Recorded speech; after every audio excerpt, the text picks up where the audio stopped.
Assalamualaikum, welcome back to my YouTube channel. Jumpa lagi bersama Diariana Tufah.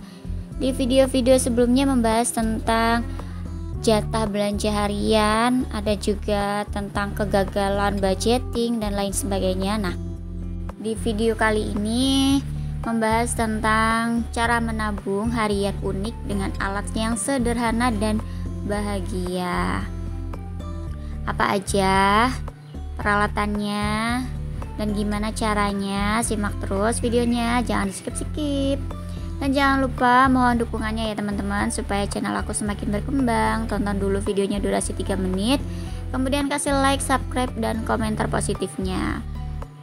Jangan lupa aktifkan juga tanda lonceng notifikasinya. Dan gimana nih kabarnya teman-teman hari ini? Bunda, mom, semoga sehat selalu, tanpa kurang suatu apapun, dan selalu dimuliakan hidupnya. Dan yang sakit semoga segera sehat ya.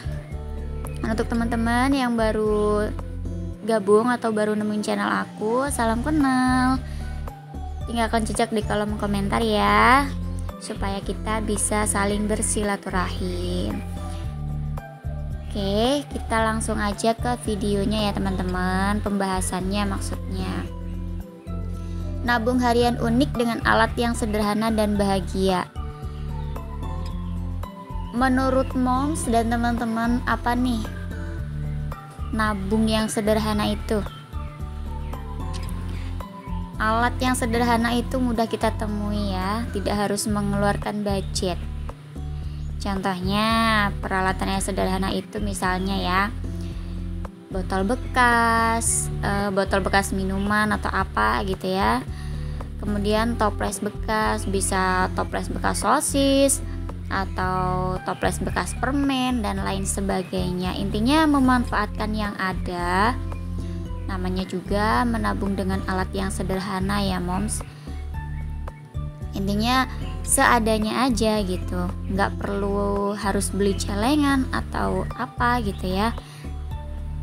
Yang ada aja dimanfaatkan. Dan yang kedua, tahu nggak nih apa?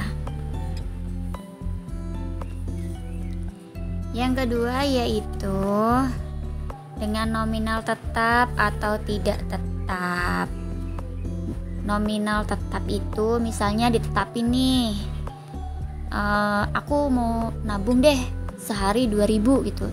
Tapi harus konsisten ya, terus menerus 2.000 per hari atau 5.000. Jadi setiap hari nabung tuh 5.000 gitu ya, atau 10.000.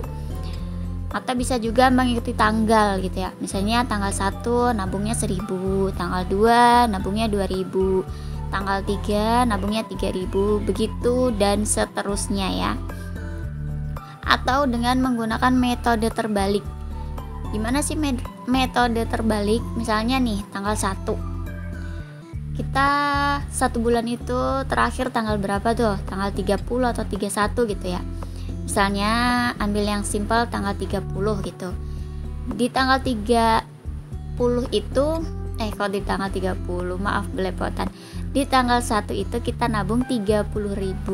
Kemudian di tanggal 2 itu nominalnya dikurangin ya, menjadi 29.000. Di hari ketiga menabungnya itu menjadi 28.000. Begitu seterusnya sampai akhir bulan. Mau pakai metode yang mana nih? Metode nominal tetap atau yang tidak tetap? Kalau aku sih tidak tetap ya. Terus yang ketiga yaitu challenge atau perlombaan. Ibaratkan menabung itu sebuah perlombaan. Jadi kita berharap kita itu menang gitu ya. Semakin kita mengingat, aku harus menang gitu. Jadi kita tuh makin semangat untuk nabungnya. Beda kalau nggak kita jadiin challenge gitu ya. Seakan-akan tuh besok aja, menunda atau nantilah, gampang lah kayak gitu kan ya. Itu pengalaman pribadi aku ya, sebelum aku konsistensi melakukan nabung atau budgeting, sama aja sih. Kemudian hukuman. Jadikan menabung itu sebuah hukuman. Misalnya hari ini kita tuh belanjanya over budget, atau kita tuh jajannya udah berlebihan. Nah, dihukum nih besok harinya, nggak ada istilah jajan-jajan lagi gitu. Uang jajannya itu kita tabung. Jadi nggak ada istilah jajan-jajan lagi ya mom, karena uangnya sudah dihukum. Uangnya itu ditabung gitu sebagai hukuman karena hari sebelumnya itu sudah over budget untuk jajan. Yang kelima adalah imbalan. Jadikan menabung itu sebuah imbalan. Misalnya nih, pribadi aku gitu ya, hari ini pekerjaanku harus selesai sebelum targetnya gitu ya. Nah, kebetulan hari ini pekerjaan aku itu selesai sebelum waktu yang aku targetkan. Jadi itu dari pekerjaan aku yang terselesaikan lebih cepat dari waktu yang aku targetkan, itu dapat imbalan tuh. Nah, imbalannya itu bisa terserah ya, mau nominalnya berapa, mau 2.000, mau 5.000 atau 10.000, itu bebas.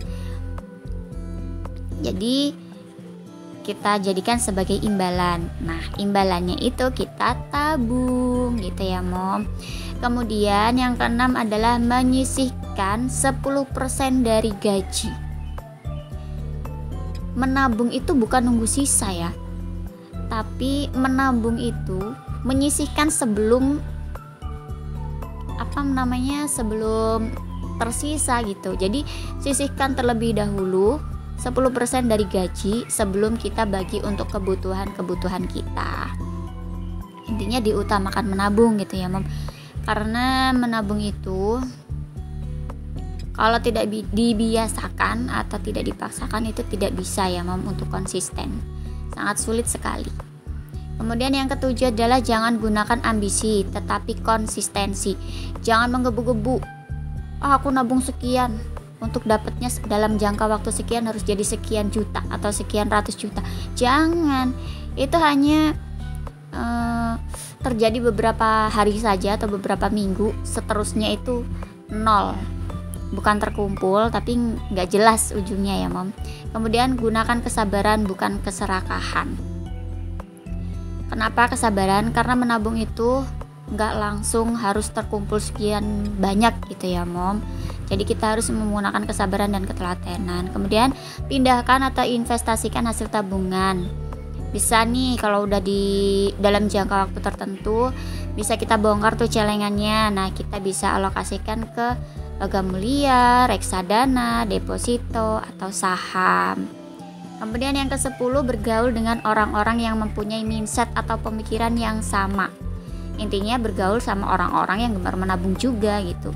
Karena pengaruh lingkungan itu sangat kuat dan menentukan ya mom. Kemudian menentukan tujuan menabung. Nah, nabungnya ini untuk apa gitu ya mom. Kemudian menabung harus menyesuaikan kemampuan. Jangan menabung melebihi dari kemampuan kita ya mom. Misalnya penghasilan 3 juta, mau nabungnya 5 juta, nggak mungkin dong. Terus yang ke-13 yaitu menabung itu jadikan suatu kewajiban. Misalnya nih, kalau kita menjadikan menabung itu sebuah kewajiban, kalau hari ini kita belum nabung gitu, itu merasa kayak punya hutang gitu mom. Rasa ada yang ngeganjel gitu, apa gitu ya, rasa nggak enak gitu. Jadi membuat kita itu konsisten dalam menabung. Nah, sedikit coret-coretan dari aku ya moms dan teman-teman, semoga bermanfaat. Menabunglah mulai dari sekarang, karena orang tuamu itu bukanlah sumber dana darurat. Dan menabunglah dari nominal paling kecil dengan kesabaran, kedisiplinan. Karena anakmu atau keturunan-keturunan kita itu bukanlah sumber tunjangan hari tua atau sumber dana pensiun kita. Jadikan menabung itu sebuah pekerjaan yang menyenangkan agar mudah untuk kita lakukan, dan menabung itu kita jadikan sebuah keharusan, maka akan berasa punya tanggung jawab yang belum tertunaikan. Kadang sesuatu harus dipaksakan, memulai hal baik dengan paksaan itu lebih baik ya mom, daripada tidak dipaksa gitu. Karena Dengan adanya keterpaksaan, lama-kelamaan akan menjadi suatu kebiasaan. Nah, teman-teman, begitulah cara menabung harian unik dengan alat sederhana dan bahagia. Semoga bermanfaat, menginspirasi teman-teman semua, dan bisa menghibur ya video aku yang ala kadarnya banget.